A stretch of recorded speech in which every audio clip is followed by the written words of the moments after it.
On occasion, some weapons are seen as clear, strong weapons that eventually go on to define the meta. But some weapons get a lot of hype around them and end up flopping and underperforming. What's up everyone? My name is Gus and we'll be looking at the biggest flops in Splatoon 3 history. If you enjoyed this video, make sure to like and subscribe and let me know in the comments if you agree with my picks. Or if there's another weapon that should be considered a flop, let me know. With that out of the way, let's get started. Before starting my list, I want to make some things clear on what I mean by flop. Basically, a weapon that is considered a flop is if it got a lot of hype but it underperformed.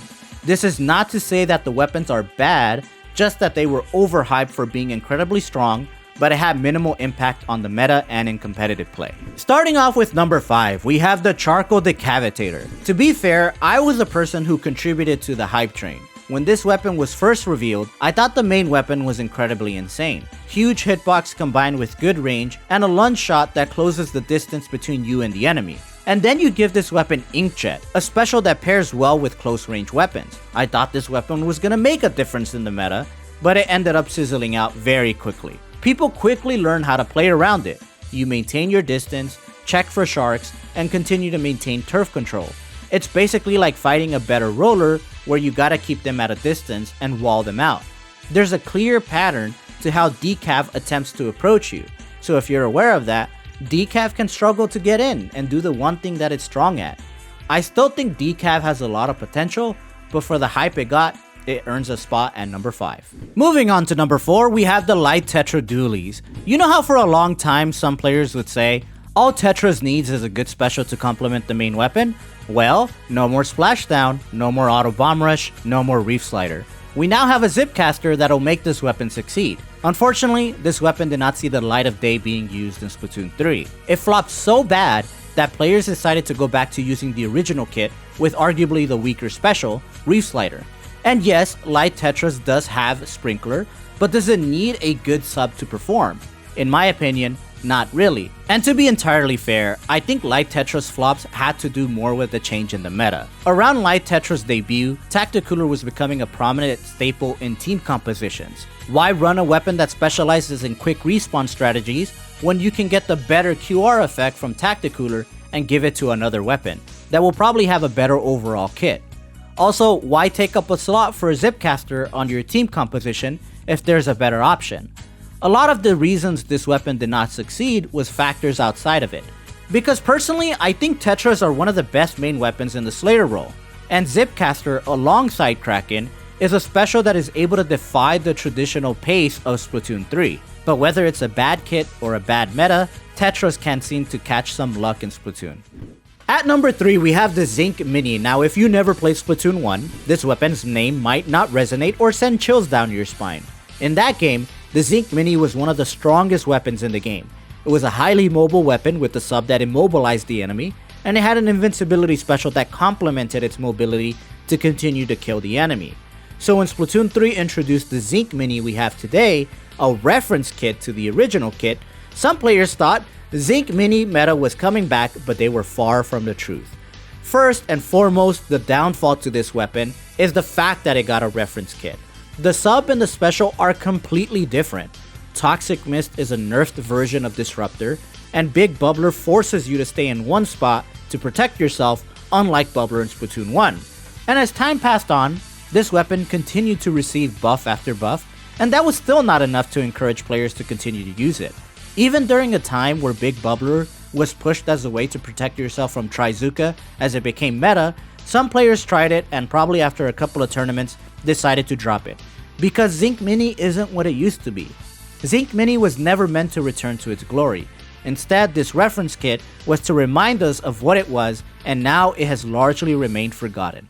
This next one hurts me because I'm a huge fan of this weapon class.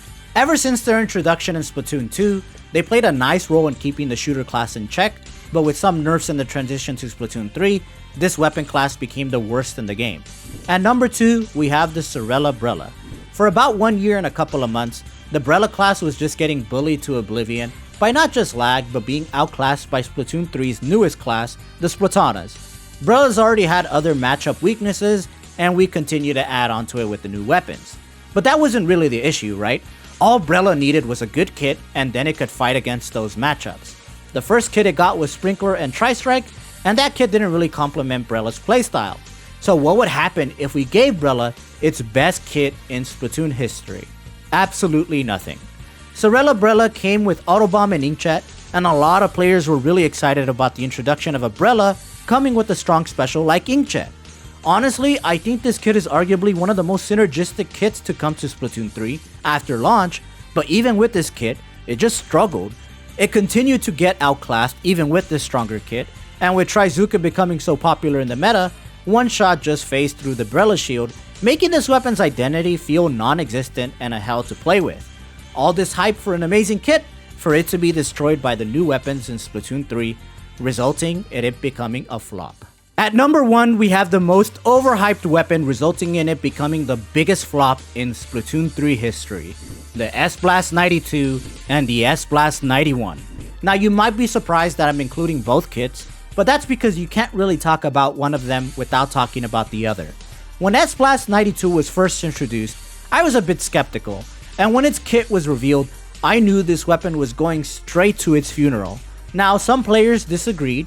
They said this new blaster was strong and no one could change their mind. But looking back, what did we really expect from a weapon with Sprinkler and Reef Slider? It was pushed to its potential by a couple of players, but as time passed on, the player base that wanted to push this weapon largely dropped it. And I can only imagine it's because of the painful experience of using Reef Slider all the time. So the problem must be the weapon kit, right? Surely, because a few months later, we get the S-Blast 91 with Burst Bomb and Booyah Bomb. With this kit, now we're bound to see some notable results. Well, it's crazy to say that S-Blast 92, the kit with Sprinkler and Reef Slider, have more notable results than S-Blast 91 with Burst Bomb and Booyah Bomb. The problem isn't the kit. The problem is that the main weapon sucks and is under-tuned. And while that may be a bit harsh, for the hype that this weapon got when it was first revealed, only to experience a roller coaster of ups and downs to finally getting a good kit and it not being used at all is a big flop in my opinion. I'll be transparent with you. When I first saw this kit, I was very hopeful that S-Blast players would finally have a chance to show this weapon's potential. Only for a few days to pass, no results, no representation. The main weapon requires perfection, and for a weapon class that does a good job in creating AoE pressure, S-Blast feels like an outcast in its own class. Now, if third kits were introduced, maybe this list might change, but do you agree or disagree with my current list? Let me know in the comments. Also, if you'd like to see the opposite of this video, of where I look at weapons that were underhyped but ended up becoming strong contenders in competitive play, make sure to hit that like button and let me know in the comments that you would like to see that future video. As always, thanks for watching, and I'll see you next time.